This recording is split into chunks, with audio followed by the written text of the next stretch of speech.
Hello everyone, welcome back to जीटेक poly. दोस्तों, हम डीएसएमएस की स्टडी कर रहे हैं और डीएसएमएस में हम कंप्रेशन मेंबर चैप्टर पढ़ रहे थे, जिसके कि अब तक हम 2 पार्ट कंप्लीट कर चुके हैं। सबसे पहले पार्ट में हमने कंप्रेशन मेंबर के कुछ थियोरेटिकल टॉपिक्स को कवर किया था और सेकंड पार्ट में हमने न्यूमेरिकल क्वेश्चंस किए थे जो कि स्ट्रेंथ बेस्ड थे। किसी भी कंप्रेशन मेंबर की सामर्थ्य कैसे ज्ञात की जाती है, ये हमने पार्ट 2 में जाना था। और आज की क्लास में दोस्तों हम कंप्रेशन मेंबर का पार्ट 3 कवर करेंगे, जिसमें कि हम बिल्ट अप कॉलम के बारे में पढ़ेंगे कि बिल्ट अप कॉलम क्या होता है। तो इस पे बेस्ड दोस्तों 3 ही मेन टॉपिक हैं बिल्ट अप कॉलम के। एक तो बिल्ट अप कॉलम की डेफिनेशन कि इसकी परिभाषा क्या होती है, किसे कहते हैं हम बिल्ट अप कॉलम। दूसरा ये होता है कि हम इन बिल्ट अप कॉलम्स को आपस में कितनी दूरी पर संयोजित करेंगे, मतलब जब आप 2 कॉलम को एक साथ यूज करेंगे तो उनके बीच की डिस्टेंस क्या होगी, इसका फॉर्मूला। और तीसरा आएगा आपका इस पर न्यूमेरिकल क्वेश्चंस, जो कि बिल्ट अप कॉलम में जो डिस्टेंस लेते हैं 2 कॉलम के बीच की, वो कितनी होती है और कैसे ज्ञात की जाती है, इस पे बेस्ड। तो आई होप आपको इतना समझ आ गया होगा कि हम बिल्ट अप कॉलम में क्या क्या पढ़ेंगे। पहले परिभाषा देखेंगे, फिर इसके फॉर्मूले और उसके बाद फिर इसके न्यूमेरिकल क्वेश्चंस। तो सबसे पहले बात करते हैं बिल्ट अप कॉलम की परिभाषा क्या होती है, इसकी डेफिनेशन क्या होती है। तो आपको बहुत ध्यान से सुनना है, ध्यान से सुनना और समझते चलना। जैसे सपोज आपके पास कोई ये एक सेक्शन है, सपोज आपके पास कोई ये एक सिंगल आई सेक्शन है और इस सिंगल आई सेक्शन पर कोई भी लोड आ रहा है ऊपर से, ठीक है, ये कोई लोड आ रहा है ऊपर से इस सिंगल आई सेक्शन के ऊपर। अब अगर ये लोड जो इसके ऊपर आ रहा था सिंगल आई सेक्शन के ऊपर, अगर इस लोड की वैल्यू सीमित है, सीमित मतलब ये कम भार है, बहुत अधिक भार नहीं है, तो इस कॉलम पर, ये जो आई सेक्शन वाला कॉलम था, इस कॉलम पर सीमित भार आने पर ये अकेला कॉलम ही इस लोड को सहन करने के लिए पर्याप्त होगा। अगर ये लोड कम है तो हमारा सिंगल सेक्शन ही लोड को आसानी से वियर कर लेगा। लेकिन दोस्तों, यदि इस लोड की वैल्यू हम बहुत ज़्यादा बढ़ा दें, ये लोड कैसा हो जाए, अधिक हो जाए, तो जब अधिक लोड आता है किसी भी कॉलम के ऊपर तो उसके लिए सिंगल सेक्शन पर्याप्त नहीं होता। फिर हमें उस केस में एक से अधिक सेक्शंस को एक साथ यूज करना होता है। तो एक से अधिक सेक्शंस को एक साथ यूज करने पर ही हम क्या कह देंगे, उसे बिल्ट अप कॉलम बोलेंगे। समझ पा रहे हैं बिल्ट अप कॉलम किसे कहते हैं? यानी कि इसकी डेफिनेशन आप यहाँ देख सकते हैं, मैंने लिखी हुई है कि कॉलम पर सीमित भार आने पर सिंगल सेक्शन पर्याप्त होगा। यानी अगर कोई कॉलम है उस पर सीमित भार आ रहा है, कम ही लोड आ रहा है बहुत, तो उसके लिए हमारा सिंगल सेक्शन ही पर्याप्त होगा। लेकिन जब कॉलम पर अधिक भार आना हो तब सिंगल सेक्शन पर्याप्त नहीं होगा। ऐसी स्थिति में एक से अधिक सेक्शंस का प्रयोग करते हुए कॉलम के लिए सेक्शंस का संयोजन किया जाता है। संयोजन मतलब हो गया कॉम्बिनेशन, यानी कि जब एक सेक्शन पर्याप्त नहीं होगा तो हम एक से अधिक सेक्शंस को एक साथ कंबाइंड यूज करेंगे, ठीक है, किया जाता है। ऐसे कॉलम को हम बिल्ट अप कॉलम कहते हैं। इसको हिंदी में कहते हैं संगठित स्तंभ। समझ पा रहे हैं आप? अब मैं आपको थोड़ा सा ये डायग्राम जो बना रखे हैं इनके बारे में समझा दूं कि ये डायग्राम क्या है, इनका मतलब क्या है। देखिए ध्यान से, जैसे मैंने यहाँ पर इसके एग्जाम्पल लिखे हैं, ये सब बिल्ट अप कॉलम के ये एग्जाम्पल हैं। सबसे पहले एग्जाम्पल मैंने क्या लिया, ये कोई एक आई सेक्शन है, सिंगल आई सेक्शन, और इस सिंगल आई सेक्शन के ऊपर वाले फ्लेंज पर और नीचे वाले फ्लेंज पर, दोनों फ्लेंज पर हमने फ्लैट्स लगा रखे हैं। फ्लैट का मतलब हो गया चपटी पट्टी लगी हुई है, तो इसका नाम क्या हो जाएगा, इसका नाम हो जाएगा single I section with flats. यानी एक सिंगल आई सेक्शन 2 फ्लैट्स के साथ लगा हुआ है, तो इसको कह देंगे हम, ये भी एक बिल्ट अप कॉलम बन गया। सिंगल सेक्शन था पहले आई, अब हमने इसके ऊपर और नीचे फ्लैट्स लगा दिया, तो कैसा हो गया, ये बिल्ट अप हो गया। एक से ज़्यादा सेक्शन को एक साथ यूज कर रहे हैं हम। समझ आया? दूसरा एग्जाम्पल मैंने यहाँ लिखा हुआ है, यहाँ पर कोई भी 2 आई सेक्शन है और दोनों आई सेक्शन के ऊपर और नीचे चपटी पट्टी लगी हुई हैं, मतलब यहाँ पर इनकी फ्लेंज पे भी फ्लैट लगी हुई हैं, तो हम क्या कह देंगे इसको, double I section with flats. यानी 2 आई सेक्शन फ्लैट्स के साथ लगे हुए हैं, तो ये भी बिल्ट अप कॉलम ही होता है। और तीसरा एग्जाम्पल लिखा है मैंने यहाँ पर, ये कोई 2 चैनल सेक्शन है, एक चैनल ये है और एक चैनल ये है, दोनों चैनल पर ऊपर नीचे फ्लैट के द्वारा इनको एक साथ जोड़ दिया, तो इसको भी हमने क्या कह दिया, double channel section with flats. तो ये इसके मेन वैसे 3 एग्जाम्पल हैं जो कि आपको कंप्रेशन मेंबर में बिल्ट अप कॉलम में पढ़ने हैं, ठीक है। अब ये जो आपने चैनल यहाँ लगाया है दोस्तों, इस चैनल को आप 2 तरह से लगा सकते हैं। यहाँ तो आपने इसके जो फ्लेंज थे इनको बाहर की तरफ दिखाया है, आप इसको अंदर की तरफ लेकर के, फ्लेंज को अंदर की तरफ लेकर के भी बना सकते हैं। जैसे एक तो चैनल आपने ये बना लिया और एक चैनल ये बना लिया। चैनल तो सब जानते होंगे, आपने मैकेनिक्स और सॉम सब में पढ़ रखा होगा अच्छे से। चैनल क्या होते हैं? चैनल होते हैं जो स्टेपलर की पिन होती है ना, एक तरह से उसी शेप के बिल्कुल, ये आप इसको इस तरह से भी बना सकते थे, ठीक है। यहाँ पर ऊपर फ्लैट लगा के, यहाँ भी। तो ये क्या हो जाएगा, इसमें अंदर की ओर फ्लेंज है, यहाँ बाहर की ओर फ्लेंज है, दोनों तरह से बन सकता है। तो मेनली ये 4 एग्जाम्पल आपको याद रखने जो कि बिल्ट अप कॉलम के हैं। Single I section with flats, double I section with flats, double channel section with flats, और यहाँ पर फ्लेंज बाहर की ओर, इसमें अंदर की ओर, 2 पार्ट हो जाते हैं इसके। तो आई होप सो आपको इतना तो समझ आ गया होगा कि हम बिल्ट अप कॉलम कहते कैसे हैं। तो समझ आ गया ना बिल्ट अप कॉलम किसे कहते हैं? जब भी किसी भी कॉलम पर कोई भी सीमित भार आता है तो उसके लिए सिंगल सेक्शन पर्याप्त होता है, लेकिन जब भार अधिक आता है तो उस केस में सिंगल सेक्शन पर्याप्त नहीं होता। उस स्थिति में हम एक से अधिक सेक्शंस को एक साथ यूज करते हैं, उसी को हम कहते हैं बिल्ट अप कॉलम। इतना क्लियर? अब बात करते हैं दोस्तों, जब हमने इन बिल्ट अप कॉलम्स को आपस में बिल्ट अप किया है, बनाया है, मैं इसको रफ कर रहा हूँ डेफिनेशन को, आप चाहें तो इसका स्क्रीनशॉट ले सकते हैं, देख लीजिए, या फिर हाथ से लिख लेना आप, ठीक है। अब देखिए मैं यहाँ पर थोड़ा सा आपको समझाना चाहूँगा, डेफिनेशन तो क्लियर हो गई। अब बात करते हैं हम इसके फॉर्मूले की कि फॉर्मूला कैसे आएगा, इसमें क्वेश्चन किस तरह से आपसे पूछा जाएगा, ठीक है। अब देखिए दोस्तों, आगे बात करते हैं हम घटक खंडों के बीच की दूरी निर्धारित करना। मतलब बिल्ट अप कॉलम के जो 2 सेक्शन आपने यूज किए हैं, इन दोनों सेक्शन के बीच की दूरी कितनी होगी, कैसे निकाली जाएगी, इसका फॉर्मूला क्या होगा, इसके बारे में बात करेंगे। तो आपको बस एक छोटा सा नोट पॉइंट याद रखना है इसके फॉर्मूले के डेरिवेशन के लिए कि आई एक्स एक्स बराबर आई बाई वाई। इसका मतलब क्या है, अब ध्यान से सुनना।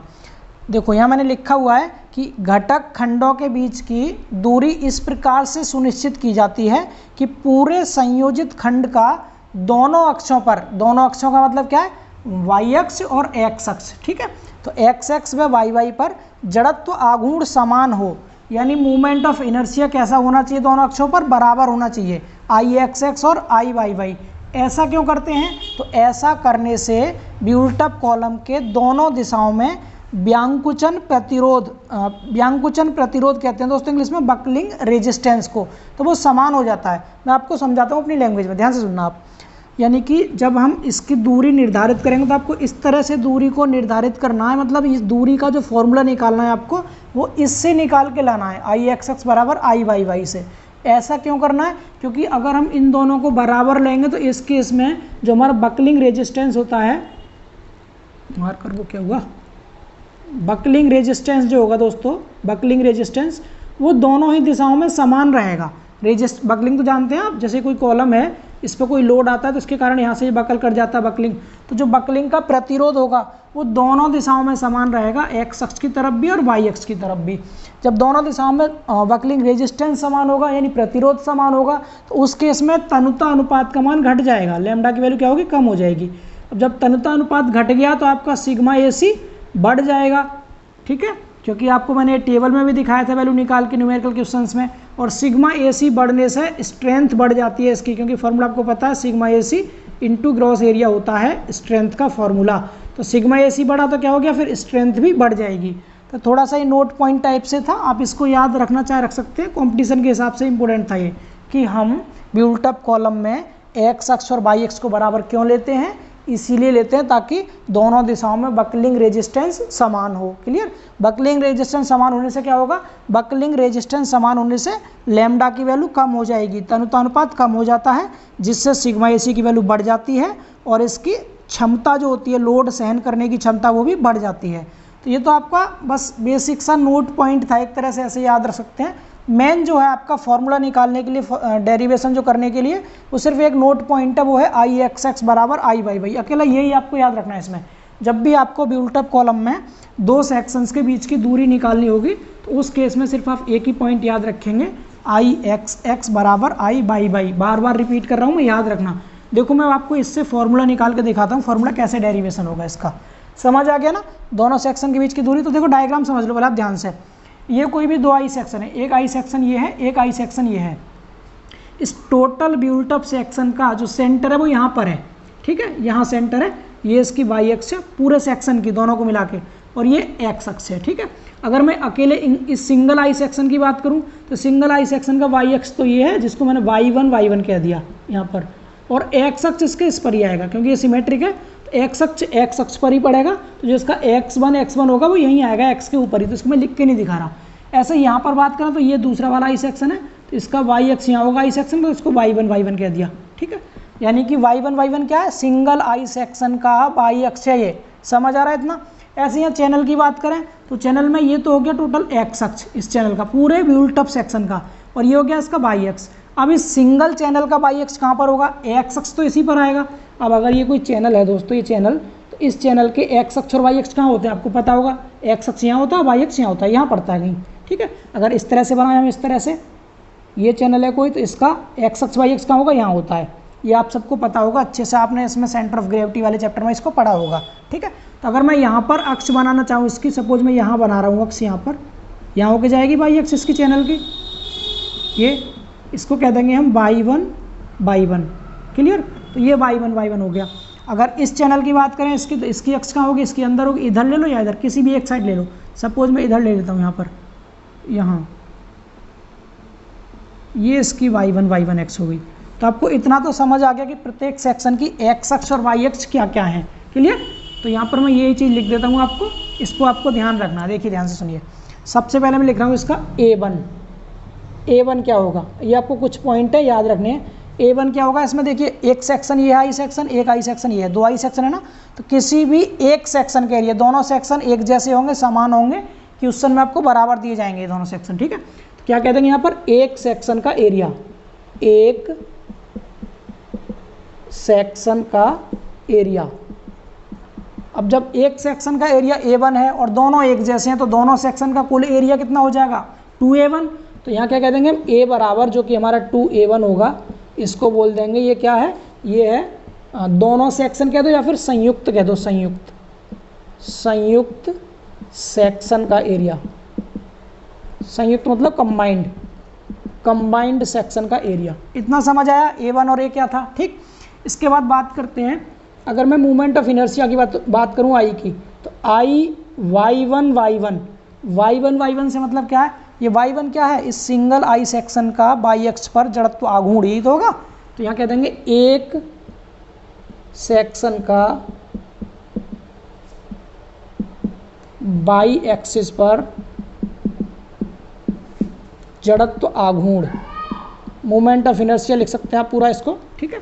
ये वाला, इसका भी, इसका सिंगल का भी, अगर आपको इसका लेना है तो इसका भी y1 क्या होगा, इस अकेले सेक्शन का बाई अक्ष पर जड़त्व आघूर्ण। यहाँ भी आप बोल सकते हैं इस चीज़ को, इतना समझ आ रहा है। आगे बात करें अगर हम x1, यहाँ x1 मैंने अक्ष क्यों नहीं दिखा रखी, क्योंकि इसकी x1 अक्ष x के ही ऊपर पड़ेगी, यहीं पे आएगी, ठीक है। इसलिए मैंने सिर्फ x लिखा है इसको।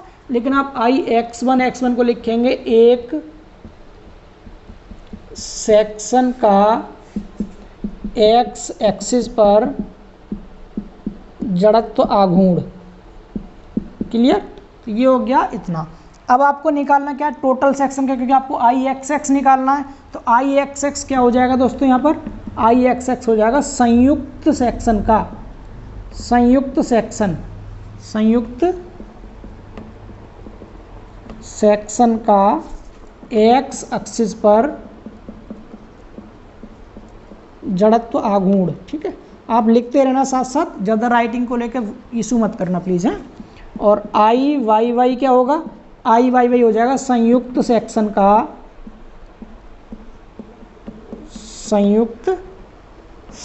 का Y एक्सिस पर जड़त्व आघूर्ण, क्लियर। तो ये कुछ पॉइंट आपको याद रखने हैं। अब आपको वैल्यू निकालनी है IXX की और IYY की, तभी तो दोनों को बराबर रखेंगे और वहीं से सॉल्व करके आपको ये D निकल के आएगा, ठीक है।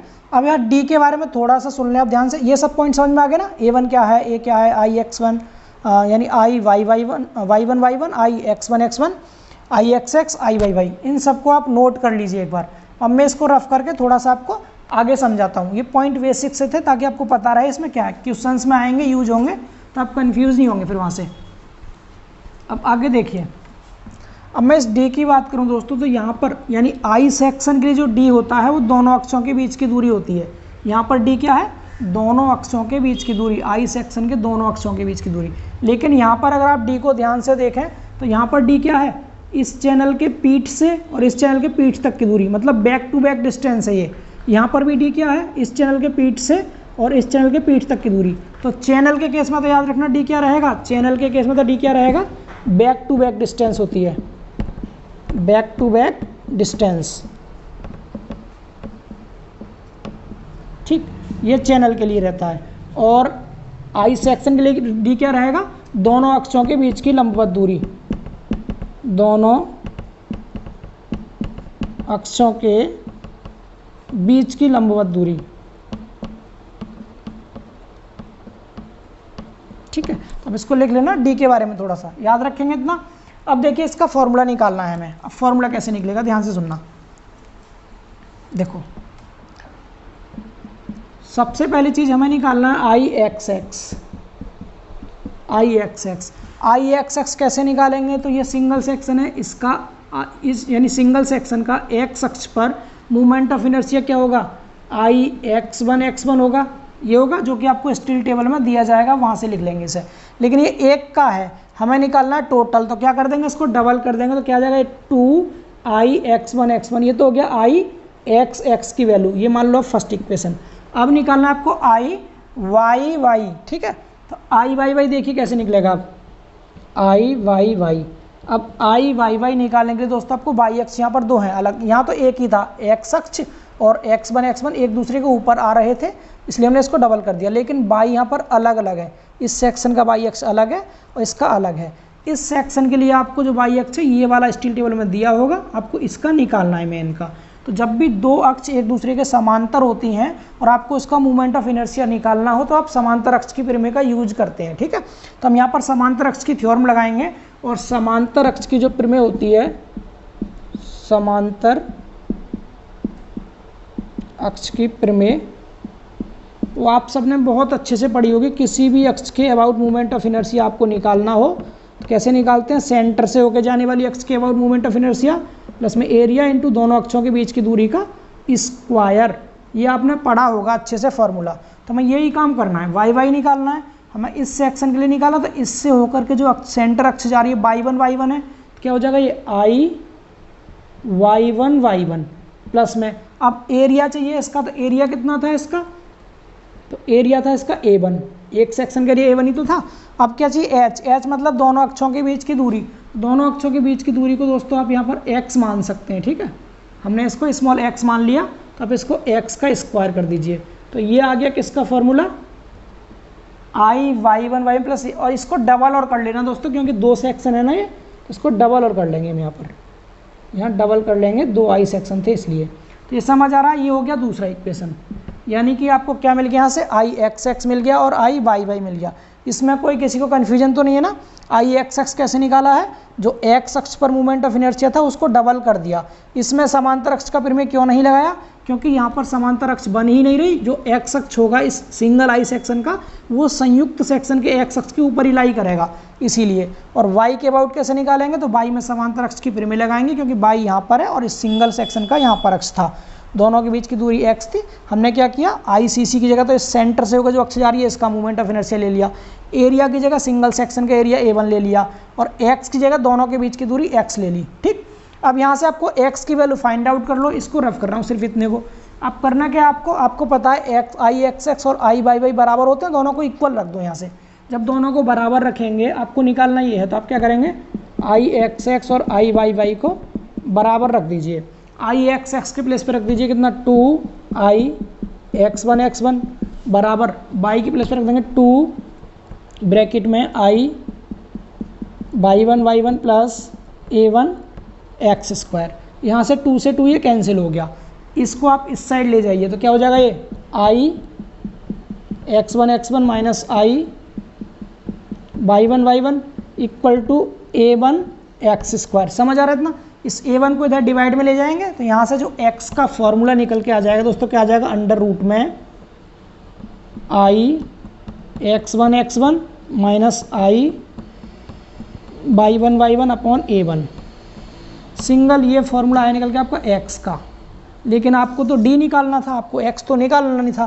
तो अब d को आप ध्यान से देखें, तो ये इधर भी x है और इन दोनों अक्ष के बीच की दूरी भी x होगी, तो x और x मिलकर 2x हो गया। तो d की जो वैल्यू होगी, d की वो क्या होगी दोस्तों, इसमें d बराबर रहेगा 2x।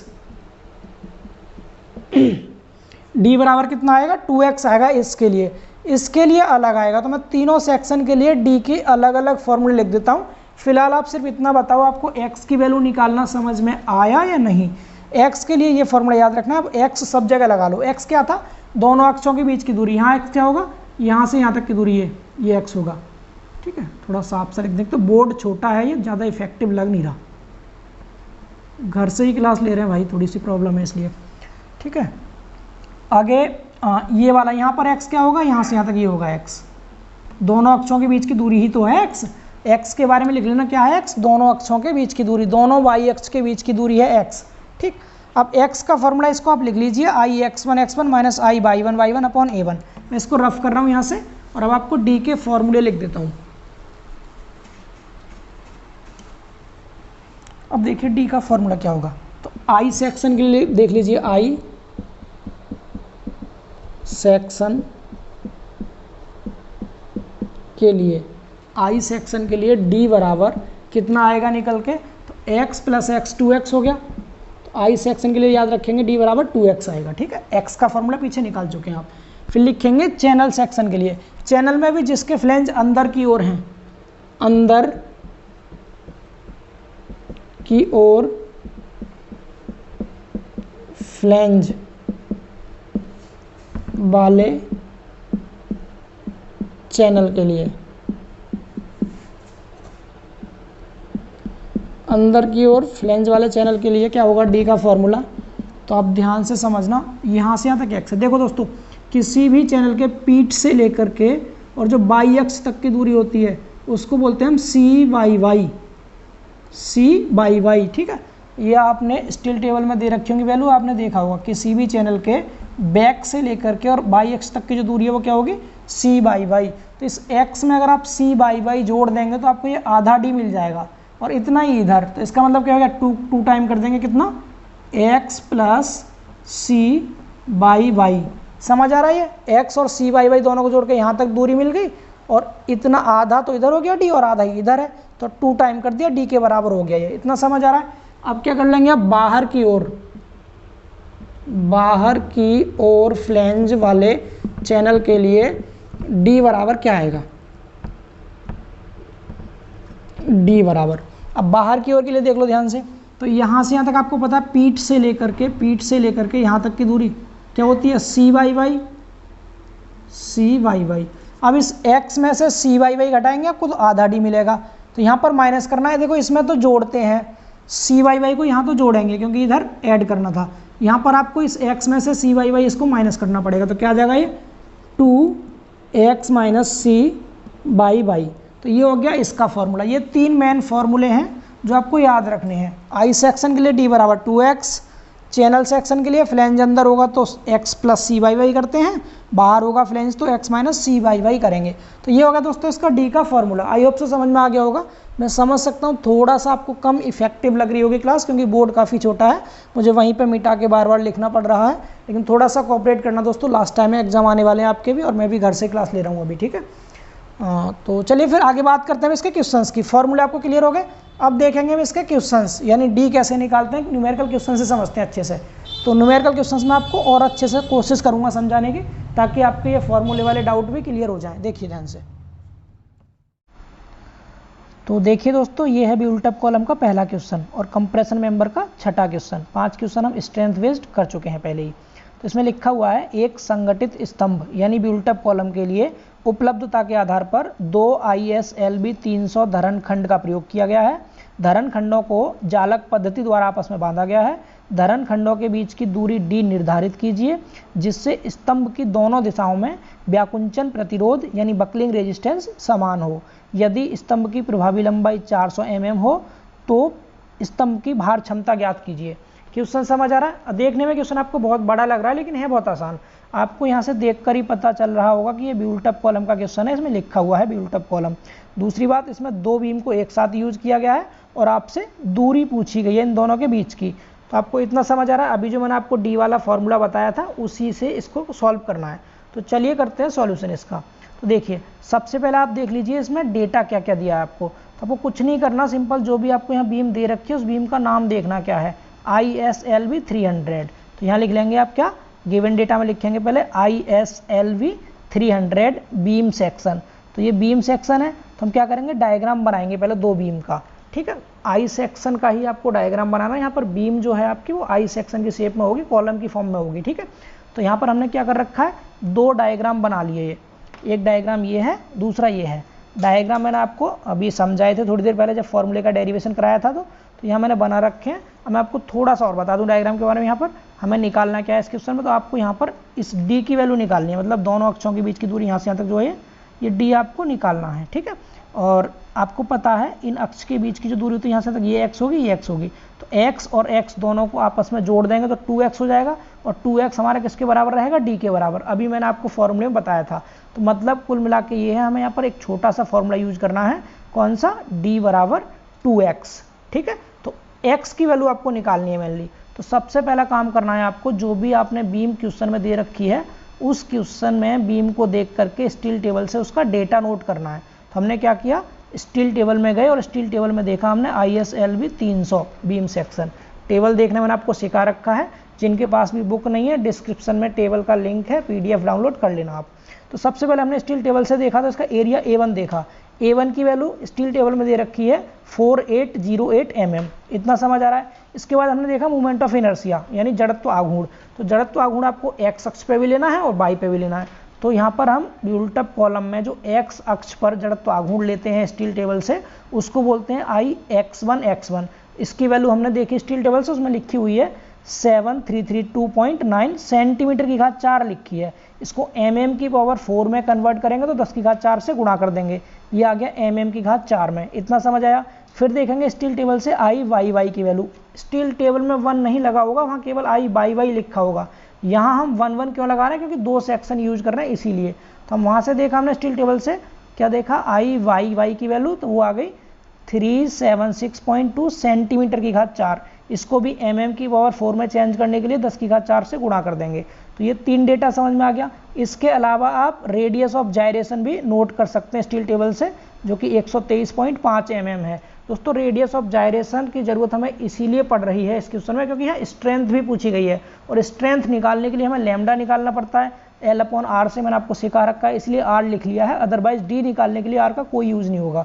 इतना समझ आ रहा है। तो ये चारों data, area, moment of inertia और radius of gyration, steel table से आपको नोट कर लेना है। इतना करने के बाद अब क्या करना है आपको, अब लिखना x निकालना है, क्योंकि यहाँ पर आपसे जब d पूछा है और d का फॉर्मूला होता है 2x, तो मेनली x चाहिए आपको। तो x निकालने के लिए मैंने आपको फॉर्मूला लिखवाया था, अभी डेरिवेशन भी कराया है उसका, तो उस फॉर्मूले से हम x निकालेंगे। तो यहाँ पर x निकालने के 2 मेथड हैं दोस्तों। एक तो आप डायरेक्ट फॉर्मूले से निकाल सकते हैं। डायरेक्ट फॉर्मूले से कैसे निकालेंगे, तो मैंने आपको फॉर्मूला लिखवाया था अंडर रूट में IX1x1 minus IY1y1 upon A1।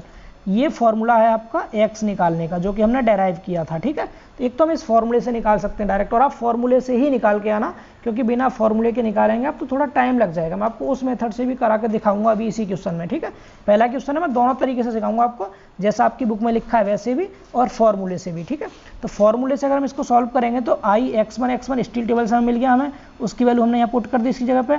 ऐसी IY1y1 की वैल्यू भी स्टील टेबल से पुट कर दी यहाँ, और अपॉन में एरिया की वैल्यू रख दी, जो कि हमने ऊपर लिखी हुई थी। इसको सॉल्व किया तो यहाँ से x की वैल्यू आ गई 120.28 mm। इतना समझ आ रहा है। अब इस x की वैल्यू को यहाँ पुट कर देंगे, यहाँ से आप d निकाल लेंगे इजीली। तो d कितना आ जाएगा यहाँ से, फिर यहाँ आपने निकाला d बराबर 2 गुणा 120.28, जो कि x की वैल्यू थी। इसको सॉल्व किया 240.6 mm आ गया। ये आ गया फॉर्मूले से डायरेक्ट आंसर d का। समझ आ रहा है इतना। d कैसे निकालना है, x का फॉर्मूला लगाना है, उसकी जो वैल्यू आएगी उसको डबल कर देना, d आ गया। इतना क्लियर। अब आपको मैं बता रहा हूँ दूसरा मेथड, बिना फॉर्मूले के भी आप इसे कैसे करेंगे। वो थोड़ा लेंदी मेथड है, लेकिन एक बार थोड़ा सा फोकस कर लेंगे ताकि आपको कोई डाउट ना रहे।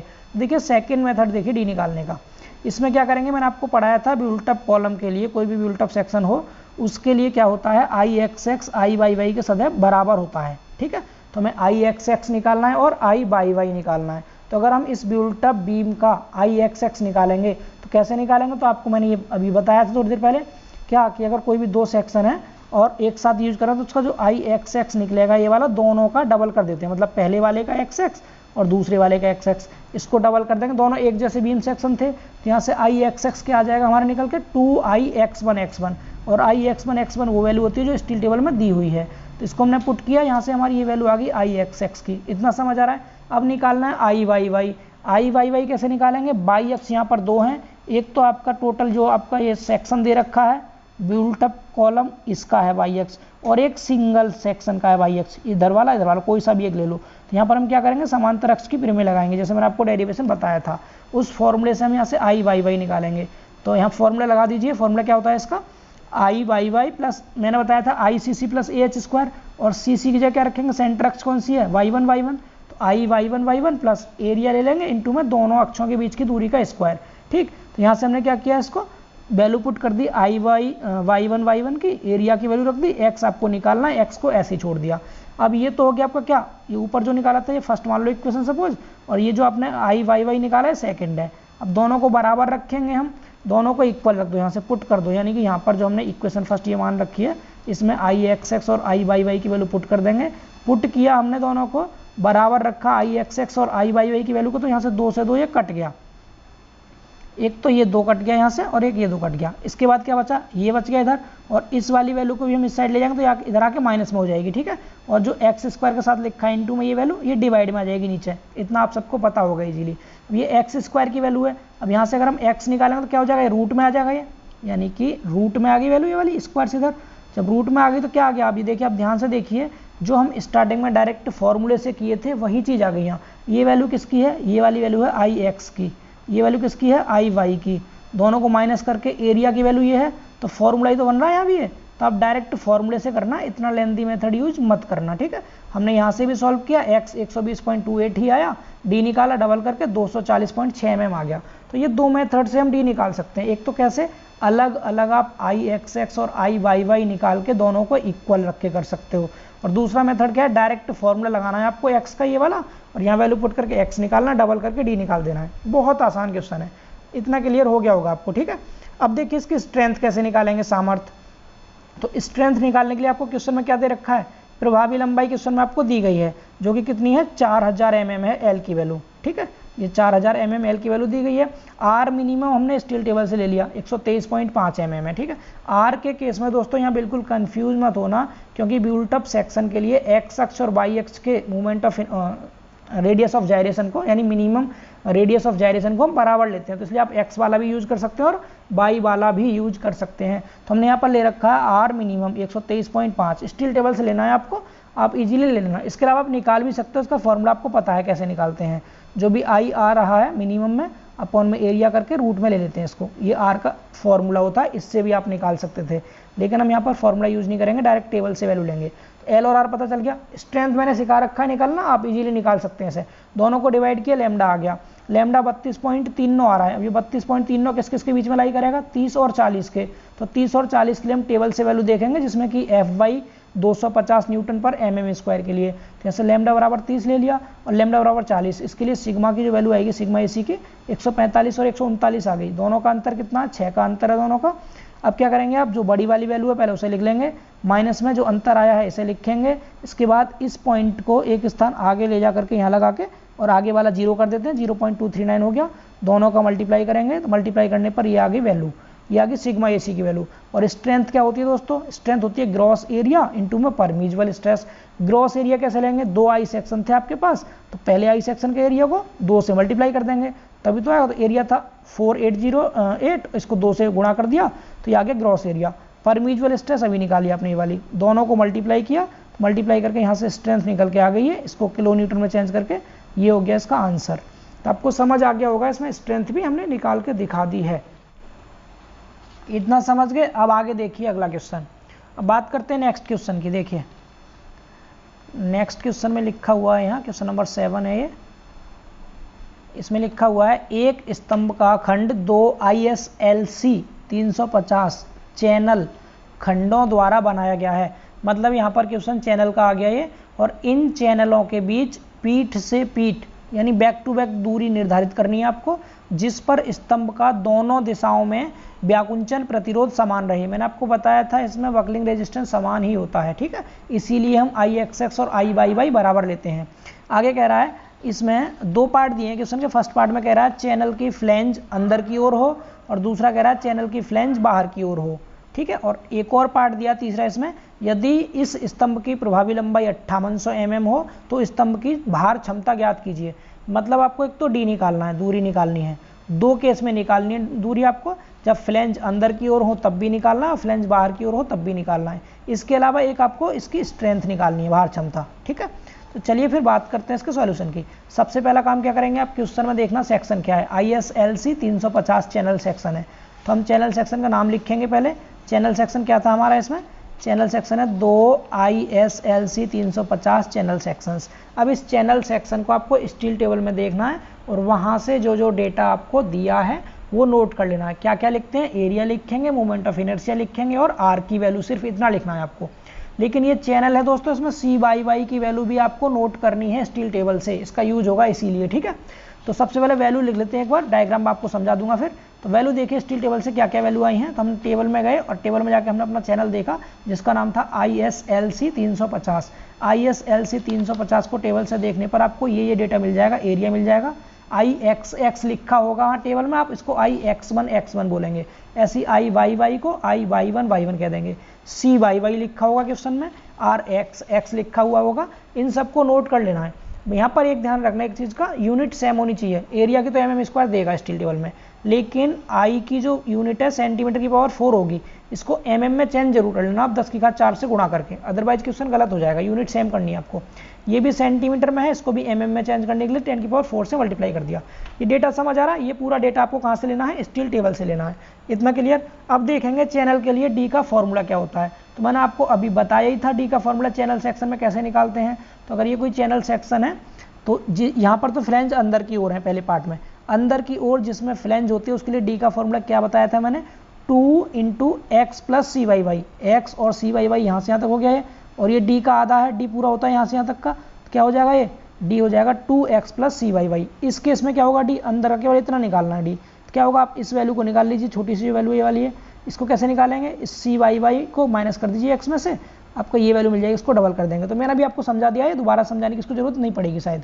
तो d बराबर हो जाएगा 2x - CYY। समझ आ रहा है इतना। तो आपको क्या करना है, x निकालना है, सिर्फ x निकाल के यहाँ पुट कर देना दोनों जगह, तो आपका अंदर की ओर फ्लेंज के लिए और बाहर की ओर फ्लेंज के लिए d निकल के आ जाएगा। तो सबसे पहले निकालते हैं हम x, और x अब हम फॉर्मूले से ही निकालेंगे डायरेक्ट। ठीक है, मैंने आपको दोनों तरह से सिखा रखा है, लेकिन आप फॉर्मूले से निकालना काफ़ी आसान पड़ेगा आपके लिए। फॉर्मूला सेम रहेगा, चैनल हो या फिर आई सेक्शन हो।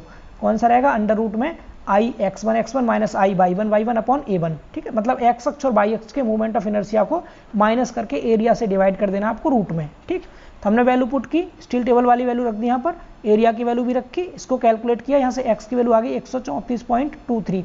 इतना आप कैलकुलेट कर सकते हैं इजीली। अब इस x की वैल्यू को फॉर्मूले में पुट कर दीजिए, जो फॉर्मूले हैं। तो अंदर की ओर फ्लेंज के लिए फॉर्मूला क्या था, अंदर की ओर फ्लेंज के लिए फॉर्मूला था 2x + CYY।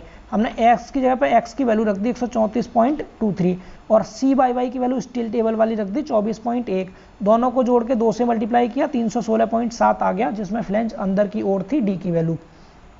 दूसरे पार्ट में देखें हम, तो फॉर्मूला रहता है x - CYY। x की जगह x की वैल्यू रखी, CYY की जगह CYY की वैल्यू रखी, दोनों को माइनस करके 2 से गुणा किया, 220.26 mm आ गई डी की वैल्यू। तो अंदर बाहर दोनों के लिए समझ में आ रहा है, बस छोटे से फॉर्मूले हैं, इसको याद करना है आपको, इसी से क्वेश्चन हो जाएगा। यहाँ पर आपको अलग से मूवमेंट ऑफ इनर्शिया निकाल के पूरा सॉल्व नहीं करना है, इसीलिए पहले ही हमने डेरिवेशन करके फॉर्मूला निकाल लिया है, टाइम बच सके, आपका क्वेश्चन बिल्कुल गलत नहीं होगा। आप इसी मेथड से करके आना। समझ पा रहे हैं।